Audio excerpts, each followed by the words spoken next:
Газар мэдээний хөтөлбөрийн дараагийн хэсэгт энтгэгт улсад болсон нэгэн томоохон галын ослын талаар төлөвлөе. Энтгэг улсын Шиндээлийн хотод байрлах Tata Communication компани эзэмшилт байдаг дата центрт гал гарч дата төвийн ихээхэн тоног төхөөрөмж эвдэрсэн байна. Эдгээр тоног төхөөрөмжийг дэлхийн хэмэл уяхан болон интернетийн томоохон компаниуд ашигладаг бөгөөд тус компаниудын үйл ажиллагаа доголдсон мэдээлэл байна. Шиндээлийн хотын гал төмөртэй тэмцэх газрын мэдээснээр 6 дугаар сарын 5-ны өдөр гарсан уг гал нь литий-ион батарейны хэсгээс эхэлжээ. Ослын дараах нөхцөл байдлаас харахад серверийн тавиурууд болон цахилгааны дэд бүтцэц бүрэн шатаж, барилгын тааз нурж унсан асар их хохиролтой дүр зураг ажиглагдсан. Tata Communications компани охин компани болох Novomech үйлчлэгчдтэй илгээсэн албан загталтаа үүнийг гинтийн давагдшгүй хүчин зүйл буюу force majeure хэмээн тайлбарласан бөгөөд устсан дата мэдээллийг сэргээх ажил асар их сорилттой нүүр тулж байгааг хүлээн зөвшөөрчээ. Одоогоор ослын шалтгааныг наривчлан тогтоохоор хөндлөнгийн техникийн шинжилгээ хийгдэж байгаа бөгөөд дүгнэлт гартал 5-7 хоног шаардагдах төлөвтэй.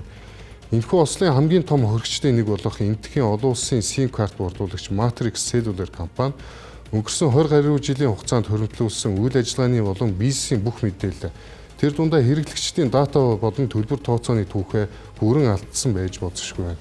Тус компаниг гүйцэтгэх захирал Gaurav Khanna гал гарснаас хойш бараг 20 хоног өнгөрөөд байхад нөөц датаг сэргээж чадаагүй байгааг шүүмжилж, борлуулалт нь огцом унаж хүнд байдалд орсноо Reuters агентлагт мэдээлсэн байна. Галын хор уршиг үүгээр зогссонгүй дэлхийн технологийн авраг Google компанид хүртэл шууд нөлөөлжээ. Энтгэгдэх Google Cloud үйлчилгээнд гарсан сүлжээний тасалдал, саатал нь энэхүү дата төвд гарсан галтай шууд холбоотой болохыг их сурвалжууд баталж байна. Google компани ослын улмаас сүлжээний төхөөрөмжүүдийн цахилгааны яаралтай таслахад хүрсэн бөгөөд байгууламж бүрэн сэргэх хүртэл хэрэглэгчдтэй үйлчилгээний хоцрогдол, саатал үргэлжилж болзошгүйг анхааруулжээ. Түүнчлэн интернет үйлчилгээгээ үзүүлэгч R2Net компани энэхүү тасалтаас болж ойролцоогоор 2 сая Америк долларын алдагдал хүлээх эрсдэлтэй босноос гадна хууль сахиулах байгууллагуудын интернет дэх хууль бус үйл ажиллагааг хянахад ашиглагддаг чухал мөрдөх өгөгдлүүд устсан байж болзошгүйг анхааруулсан.